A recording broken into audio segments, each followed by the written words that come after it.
welcome everybody to the inaugural podcast for Negotiation Procurement Mastermind. My name is Omid Gamami. I frequently refer to myself as Omid G, and you can call me that as well. I think most of you know me pretty well. I spent 18 years at Intel Corporation, where I ran global corporate purchasing operations. And I've also since then been working in 29 different countries with a great deal, almost 50% of the Fortune 100 and a great deal of the Fortune 500, helping them take their procurement capabilities to the next level. I've written a couple of books, which many of you have probably written, a number of articles, and have been the thankful beneficiary of a number of international procurement awards. So with that, enough about me. Let's talk about why we're here and what we want to accomplish. I want you to know what motivated me to want to do this podcast. And this podcast is going to be something special for all of us. But the number one thing that motivated me is I'm a member of so many different procurement and negotiation forums where you can go in there and talk to other procurement people and people of like mind and share best practices. That's the idea. But what I've realized is no matter which one I go to, it's not procurement people talking to each other. It's procurement people listening or watching advertisers, salespeople post advertisement after advertisement after advertisement about their products. They're really supplier marketing forums. That's what they are. And the suppliers aren't allowing us as procurement to talk to each other. That's the big realization I've had. So we're going to fix this problem. This is the place where you can come together and meet the best in the world and become world class. And there's going to be no supplier intrusions.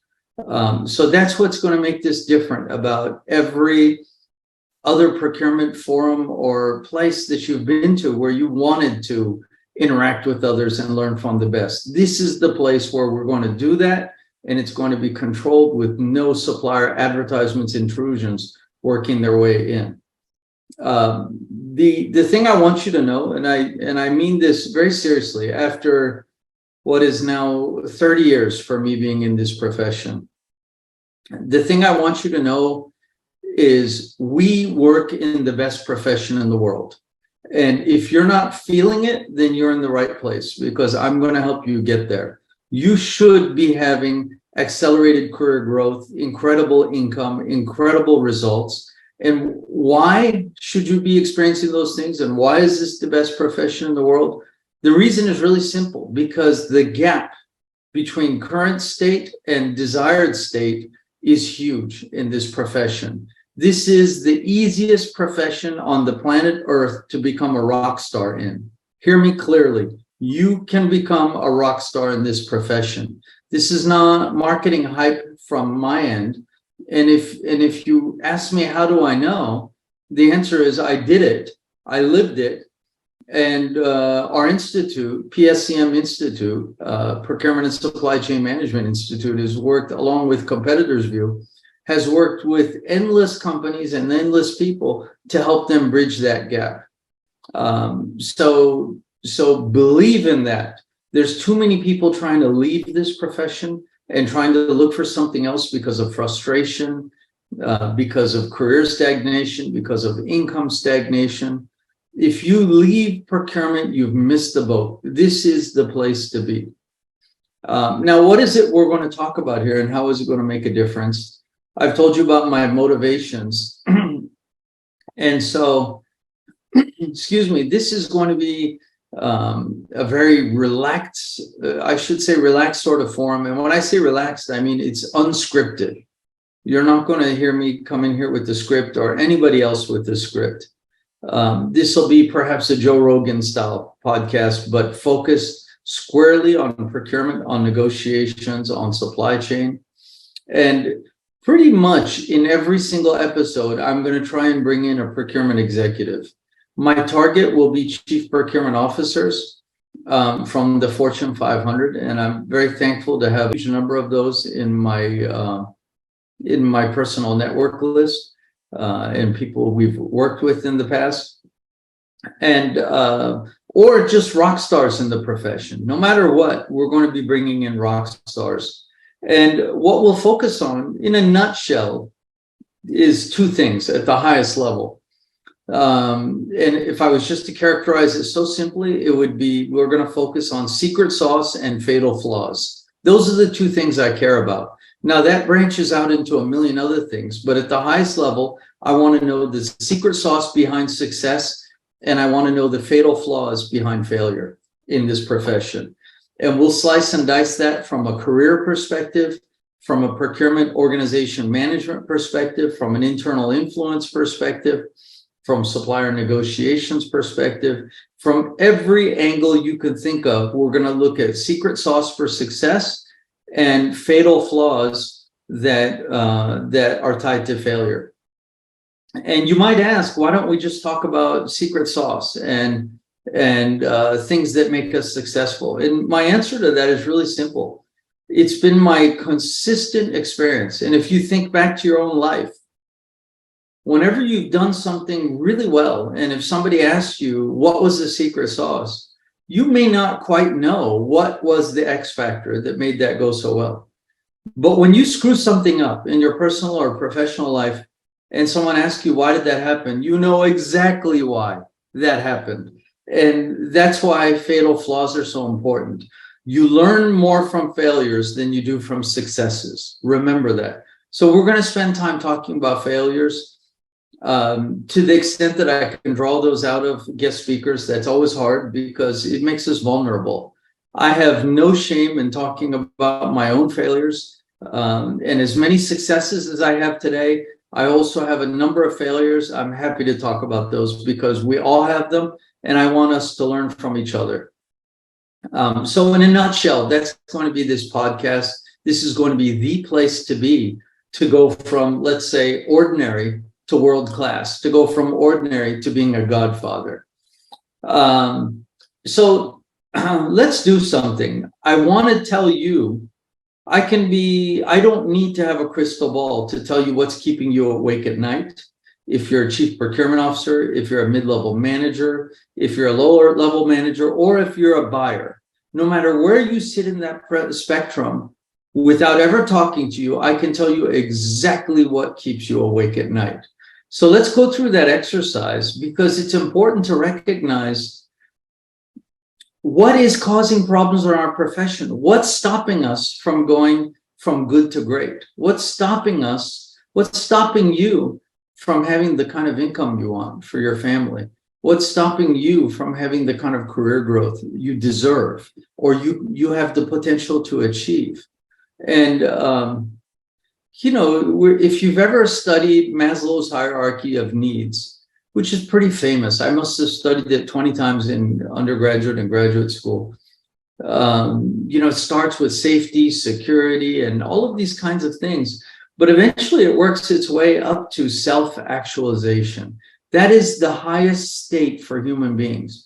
Self-actualization is being all that you can be. And that's what we're here for in this world. We're here to be all that we can be for ourselves, for our family, to reach our fullest potential in life, whatever that may be, whatever your calling is. And for this podcast, I'm going to scope that at procurement. But guess what? Since we're going to focus a lot also, not just on negotiations and different aspects of procurement, but since we're also going to talk about influence, this podcast is going to help you in your life.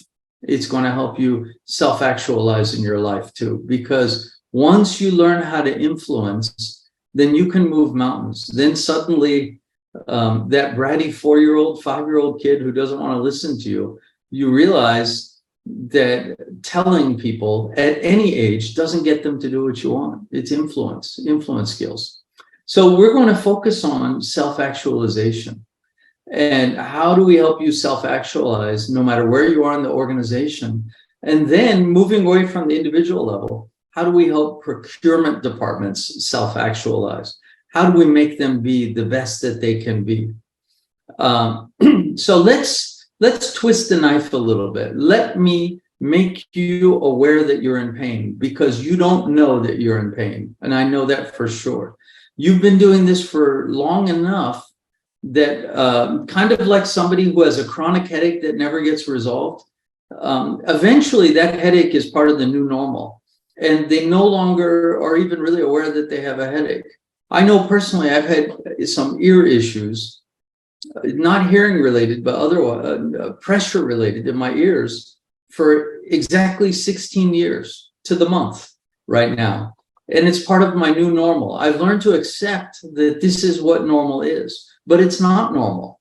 And you in procurement have come to accept so many things as normal that are not normal.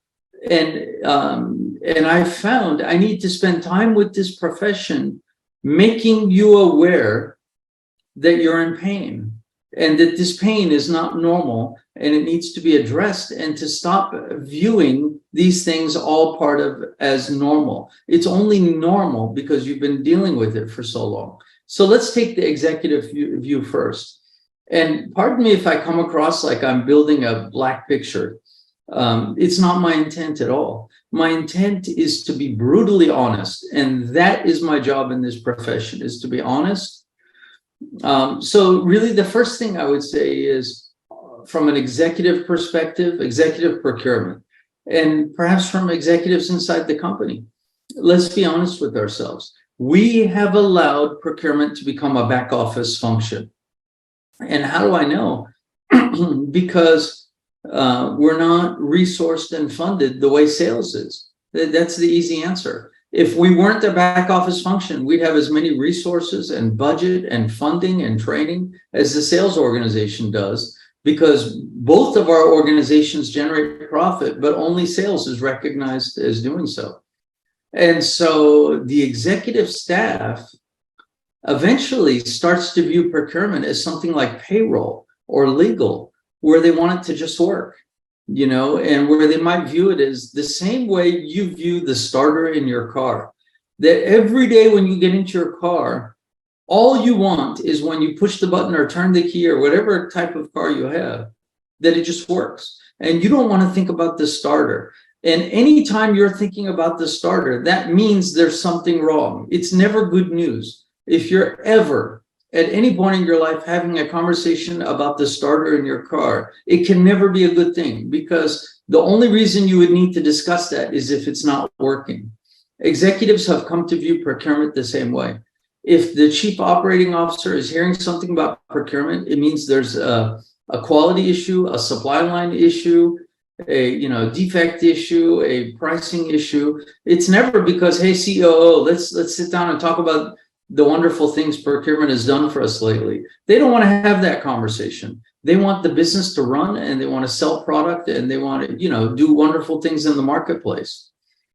So we've allowed ourselves to become a back office function, and we've marketed ourselves like a back office function, which is to say we don't market at all. Which organizations market well? How about HR? They put tabletop tents on tables all around inside the company, and they have posters everywhere, and they have, open forums, and they have all these things that they're doing. HR does a great job as a service provider of marketing. Procurement is the worst marketer inside the entire company. Then, to continue, procurement not oftentimes has a CPO, so a chief procurement officer. I very rarely see it. Even when I do, and even when I don't, which is most of the time, it's usually reporting to somebody strange. It eventually reports to, legal, accounting, finance, manufacturing, operations. It's where it should be reporting is to the chief operating officer. If it reports to the CFO, then you've got problems, because the CFO only knows how to count hard means, hard cost savings, and we've got so much more than that we bring to the company. I have even seen procurement reporting to HR, and I asked the company, why do you have procurement reporting to HR? They said, because HR buys people, they should buy everything else first. And so this is the state of affairs. And sometimes you have procurement reporting up to the C-suite, to the CFO, CEO, or COO, or to the president. And what I have consistently found is after that happens, within a year, the executive, whichever executive has procurement reporting to them, gets tired or gets confused with having procurement reporting to them, and then puts them back under some other strange function again, which only causes problems because those strange functions never appreciate procurement. So in a nutshell, what I found is procurement always eventually reports to somebody who doesn't understand procurement. And that's a sad state of affairs. Along with that, we're frequently treated like a cost center. And so when you're treated like a cost center, that means like accounting, like finance, like HR, like legal, like payroll, like warehousing. These are all cost centers. They don't generate any dollars at all for the company. The idea is you minimize your cost centers and you invest in revenue generating centers. The truth of the matter is we're not a revenue center, we're not a cost center, we're a profit center because we deliver savings directly back to EBIT, earnings before interest and taxes.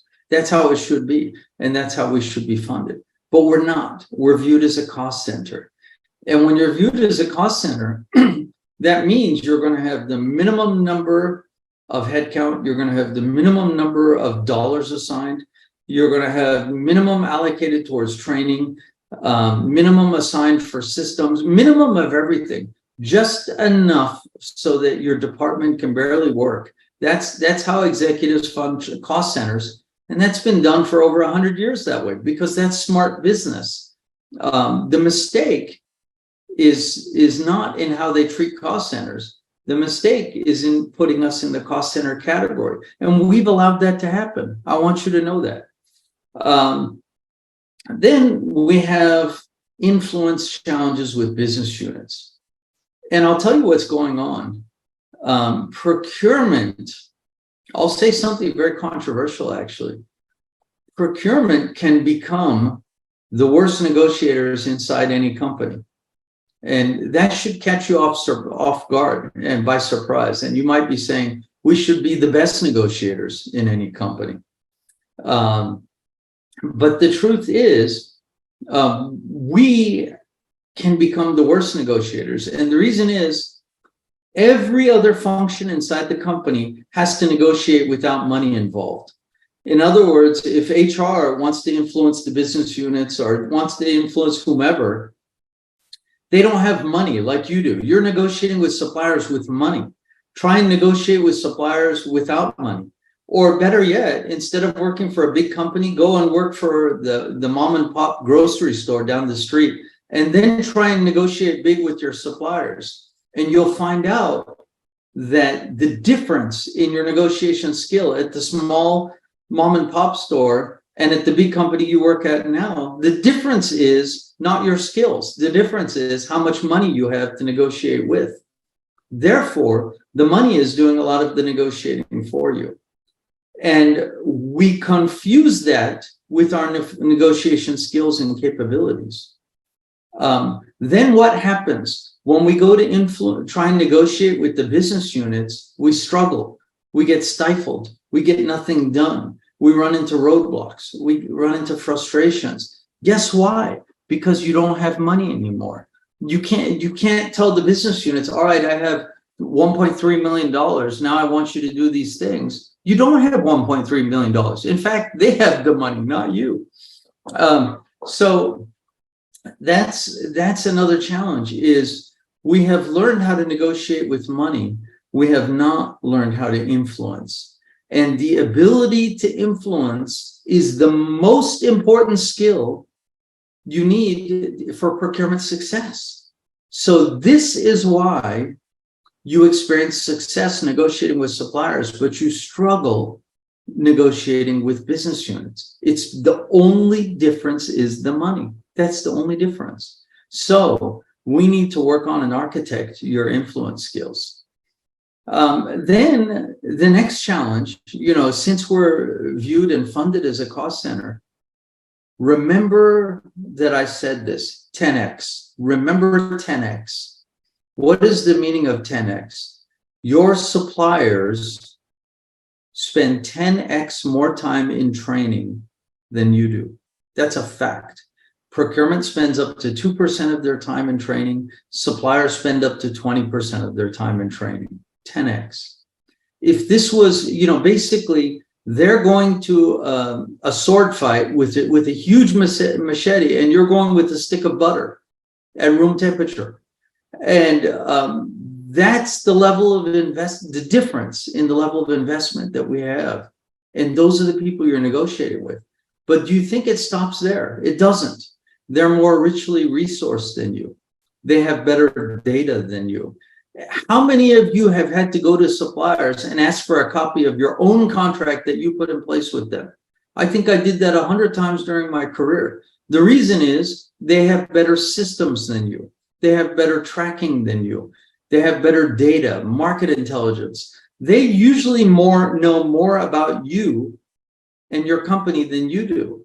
How many times have you had to go to a supplier and say, how much are we spending with you? Which business units are you doing business with, and how much money are you getting from them? What's the forecast for next year for what the various business units are going to be buying from you? Especially in the indirect space, you've probably had this discussion a lot. Isn't it sad that our suppliers have the very information they're so organized and so richly capable that they have so much more information than you do at their fingertips, because they are rainmakers and revenue generators, and companies invest in that. They track things down to incredible levels, down to your birthday, your favorite sports team, your wife's favorite color roses, all sorts of crazy things, because it's important to them. Not to mention they have all sorts of market intelligence that you don't. And so if this was a war, this is not, I think I said in the blog recently, this is not Russia against Ukraine. This is Russia against Rhode Island, the smallest state in the United States. That it's so small you could carpet it probably. If this was a war, it would be over, before sundown. And somehow we survive in this environment. And then we look at our supply chain strategies. And anytime I meet with somebody who says I'm a supply chain manager, their job title says supply chain manager. We don't have any supply chain managers in this profession. If we do, I want the first person who's doing these things to stand up and tell me so. If you're a supply chain manager, you're working with a series of supply chain leads from every company within your supply chain. So if you're in the business of selling furniture, then in this group that you're meeting with includes the people who are cutting down the wood, all the way to the people who are selling the chairs and tables and whatever else. You're together, and then you have supply chain metrics, and you're making decisions for the good of the supply chain instead of for the good of the individual links. We don't have supply chain managers. Supply chain managers are, from what I've seen, are typically people who are managing two links. And those supply chain links are themselves, their own company, and then their supply side. They're not even engaging with the customer side. It's not because they're incompetent, and it's not because they don't know how. It's because we don't have the capability and systems and training to do these things. So we can talk the good supply chain stories all day long. We're not doing those things. Now, there's exceptions. If somebody gets sick eating a head of lettuce, Walmart can trace it all the way back to which farmer, which crop, which part of the land it came from. And they can do all of that in less than 24 hours. They've got world-class traceability. The Japanese are doing some unbelievable stuff too. We've got pockets of excellence. But it's especially in the food industry, like Tyson chicken. Somebody gets sick eating a piece of chicken, they'll trace it all the way back to which farm, which chicken, they'll tell you what the chicken's name was if they could. And so we've got these pockets of incredible traceability. But outside of these rare exceptions, we're not doing it. And so we're really doing procurement. We're not doing supply chain. The systems, I'm continuing to twist the knife so that you become aware that you're in pain. The systems that we're using in procurement, most oftentimes what I see is these systems weren't designed for you. These systems were designed for somebody else's benefit. Somebody else decided what systems were going to be instituted and then shoved them down your throat. And then you have to use the procurement module or whatever it may be. And there's not enough funding to be able to put on bolt-on applications, to be able to modify them and create better graphical user interfaces. And you're having to adopt the system terminology and all sorts of stuff. It's rare the procurement department that gets to dictate the systems they use that are best for them. It's almost always the opposite. So that creates more and more problems too. Then we're reporting up cost savings, this wonderful thing called cost savings. But the way we capture our benefit to the corporation is so wrong. And it's, all of these problems I'm going through are nobody else's fault but ours. And I want to be crystal clear on that. We are the cause of our problems. And that's why you can be a rock star in this profession, because it's in your control. And so if you look at how we're reporting savings, so you report up, the chief procurement officer reports up to the executive staff. We saved $15.86 million this last year. And the executive staff gets really excited. So, oh, that's great. That's great. Wonderful. I want that money. Thank you so much. What budget string is that in? I could use that. And then the chief procurement officer says, well, well, actually, we actually gave that money back to the business units. Well, what did the business units do with it? Well, you'd have to ask them, but I think, boss, I think they spent it. So none of that money exists at all. Well, not really, but we achieved it, really. And so you've got this situation where procurement is reporting up these phantom savings. That's how it's viewed. And I have ideas and solutions to solve this, and I've helped some companies do that. But we're not going to talk about that here and today. This contributes, this reporting of phantom savings that sounds like wonderful accomplishments, but actually it's monopoly money to the executive staff, is what contributes strongly to us being put as a cost center, because executive staff says, this means nothing to me. This is just email savings. Somebody's emailed me these savings and it's worth nothing more than that. The company bought other stuff with it. Then as a consequence of all of the above, we lack a seat at the table with the C-suite. And it should be no surprise. After everything I just told you, we lack a seat at the table with the C-suite. We lack credibility. We lack early engagement. We lack involvement. And instead of having a seat at the table, we're on the menu for lunch regularly. And if you don't believe me, go, after this is over, go pick up your company's annual report, the most recent annual report, and do a search for the words procurement and purchasing and see if they show up anywhere. And I promise you, they will not. They will not, or they will not in any meaningful way. And what does that tell you? We're not on your executive's radar. Part of the executive is, the CEO is supposed to be talking about their strategy for success next year. They don't even mention procurement or purchasing. So what does that mean? They're telling you straight to your face, you are not a part of my strategy to get better as a company. Okay, and that's how you know. That's how you know. Now let's go to the employee view, and I'm going to twist the knife with all of you who are employees, no matter what level you are inside the company. And I'm going to once again make you aware that you're in pain. And why do I do this? Why am I going through this effort? Because once you're aware you're in pain, then you will start to be hungry for actions.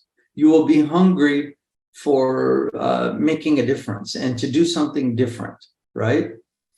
But if you don't perceive that you're in pain, then you're not going to do anything about it. And so that's why I have to go through this exercise. And so the first thing I want to make clear, in 30 years, I've asked probably 30,000 people in our profession the following question. And the reason the number is so large is because I also ask it at conferences. And the question is as follows. How many of you knew coming out of high school that you wanted to be in the procurement profession? And then accordingly, you pursued a degree or a certificate or education in procurement, let's say, as planned coming out of high school. Then you went and pursued a job in procurement as planned coming out of high school. Now, what I want you to know is people plan coming out of high school to be in sales, medicine, dentistry, insurance, finance, accounting, real estate, and so forth. They plan for all sorts of things. To be a teacher, to be a professor, and whatnot, to be a mechanic. People plan for everything. Procurement is the only profession on earth that nobody plans for. It's the only one. Every single one of you have landed in this profession by accident. And I can tell you that without having met you. By my definition, it's by accident. And in asking 30,000 people, do you know how many have raised their hand over a 30-year period? 4 people. I've met 4 people who plan to be in this profession. Do you know how many people are in this profession? If I just go by LinkedIn and tally up all the people with procurement titles, it's 50.4 million people in this profession. Now, if you do the math and extrapolate, we just have maybe a couple of hundred people out of 50.4 million that plan to be in this profession. The rest of us landed in it by accident. Can you imagine, just for a second, it boggles the mind. Can you imagine assembling a profession completely by accident? Can you imagine the consequences, the implications? If this was a recipe for a cake, nobody would eat it. You couldn't even give it to the prison population.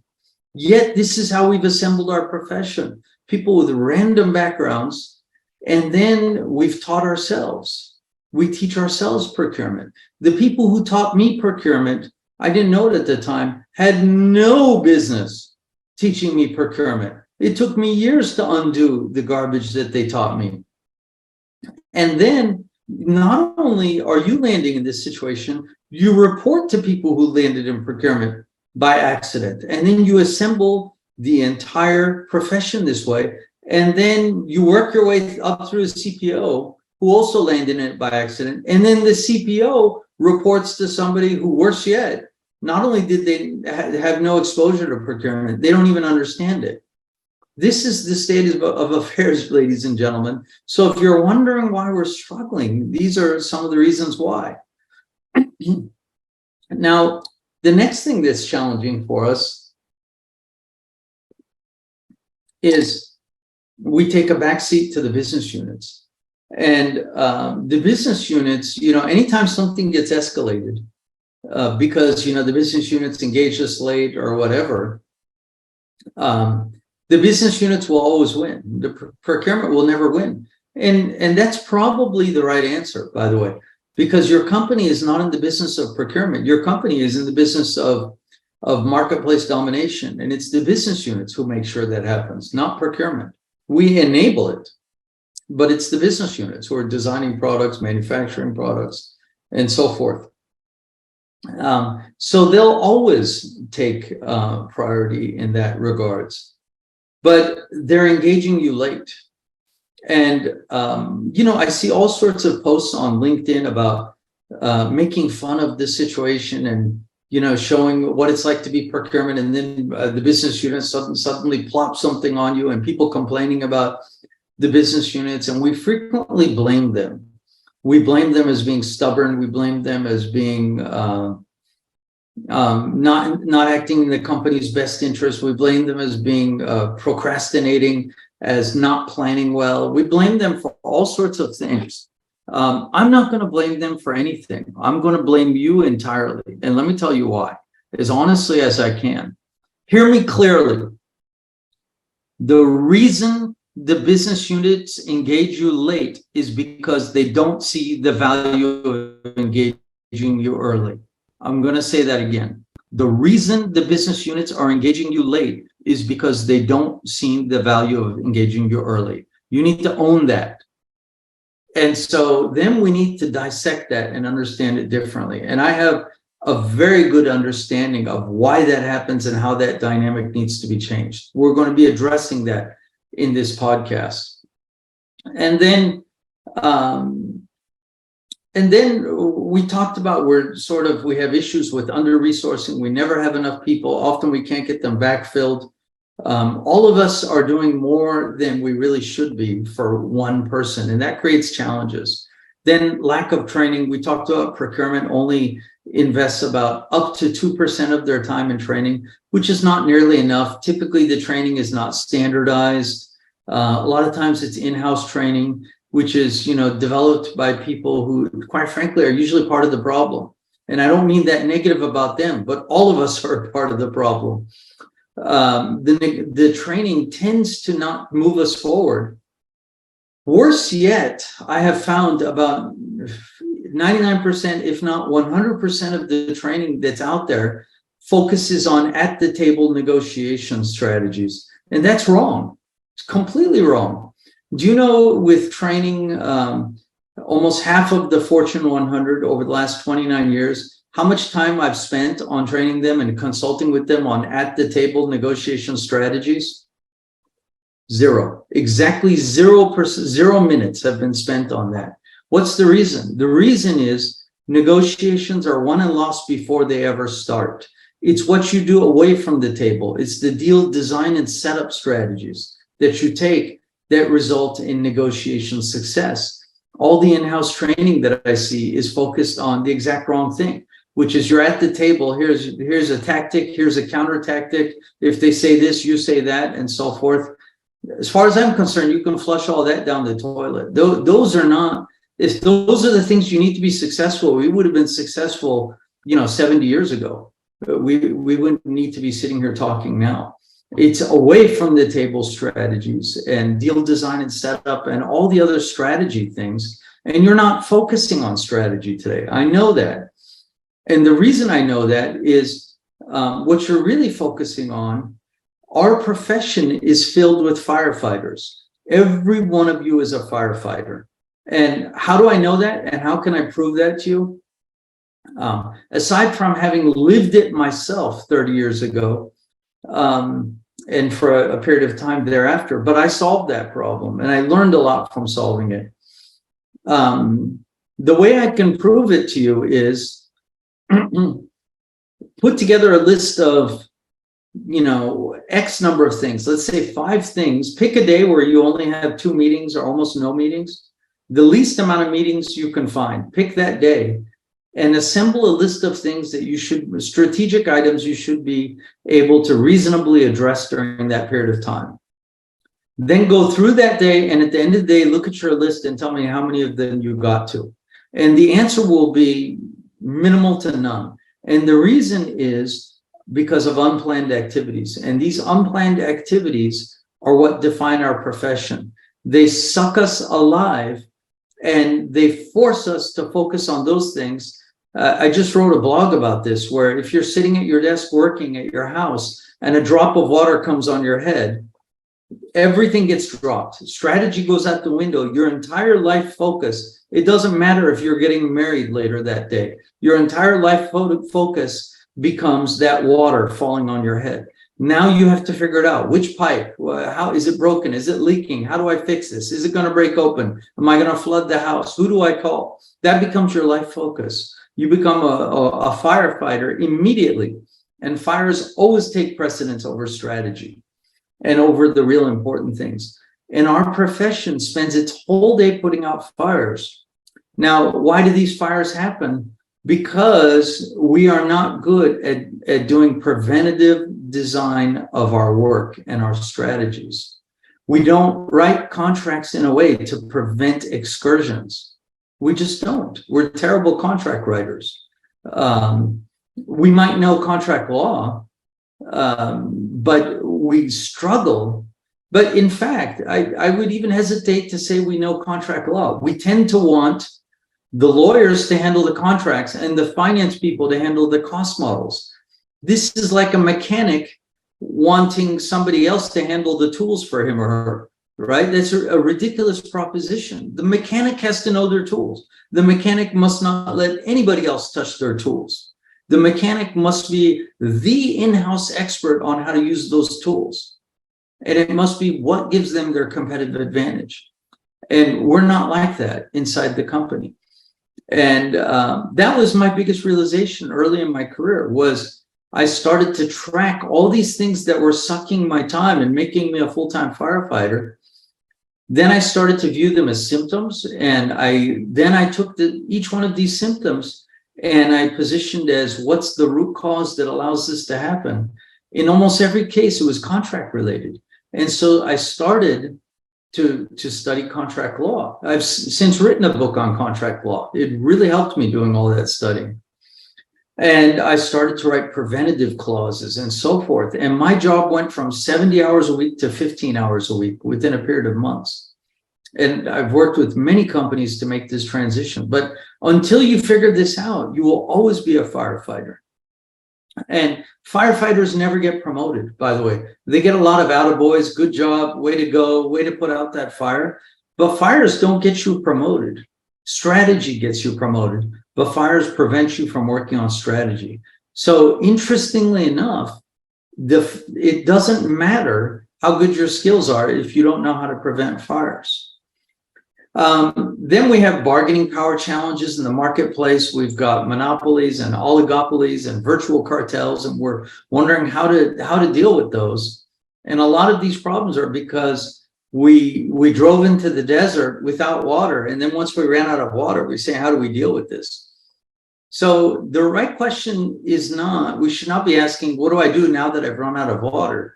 The question, we have to rewind the tape and go way before and say, what should we have done differently to have prevented this occurrence from taking place?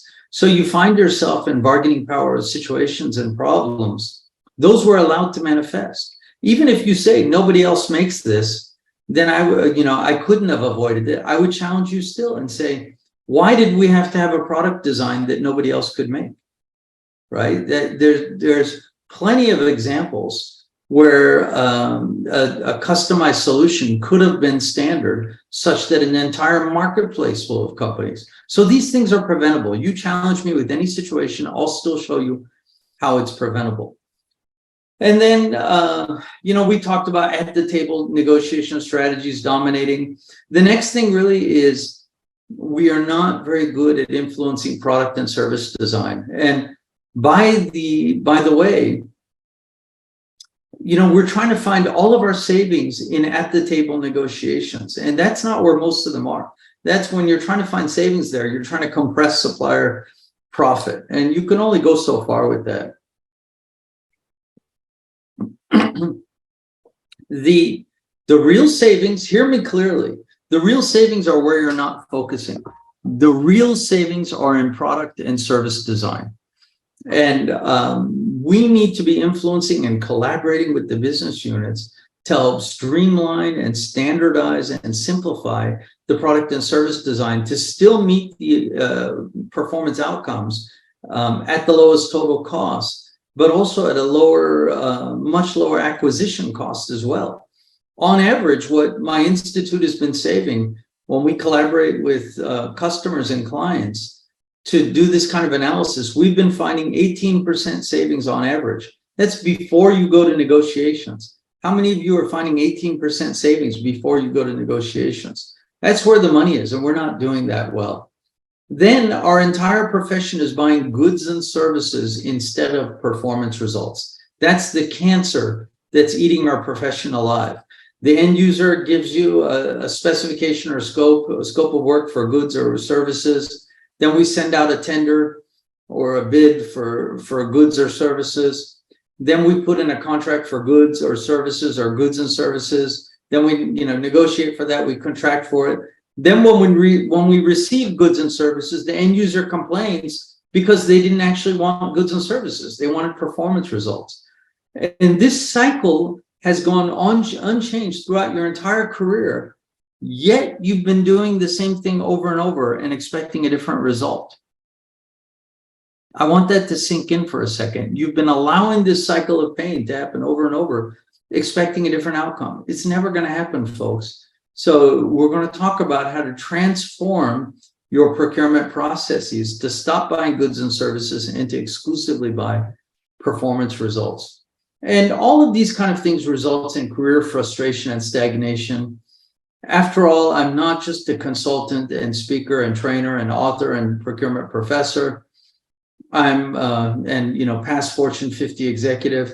I'm also a part-time therapist. And why do I say that? Because whenever I'm doing a consulting engagement or training or capability building, during the breaks, people come to me and cry their hearts out about how frustrated they are, what challenges they're having, and how they wish they could do better. I know how you feel about your profession, and I know the challenges you're having. Now, what are the things we're going to talk about? I'll go through this quickly. In fact, I'm actually going to cut through some of the other things I wanted to talk about in the interest of time. I'm going to try and jump to Q&A. And what I want you to know before I go there is this is your opportunity to invest in your career, to invest in your results, to invest in your income, because I will say it again, this is the easiest profession to become a rock star in. And we're going to get away from those forums. I mean, you can go to those forums in LinkedIn and wherever. But from what I've seen, those procurement forums are only filled with suppliers trying to sell you stuff. They prevent us from talking to each other. And so this, I wanted to give you guys a place where we can become better without those sales distractions. This is that place. This is where we're going to get better. This is where I'm going to bring the best in the world from the Fortune 500 and beyond to come and talk about secret sauce of success as procurement individuals and in departmental management, and then also the fatal flaws that they've made and they've seen and how we can learn from those. And so let's come together and let's do some wonderful things together. And I'm looking for, please do make sure you subscribe and sign up and like and share with your colleagues, because we're going to go through this journey together. This will be the best podcast and place there is for us in our profession.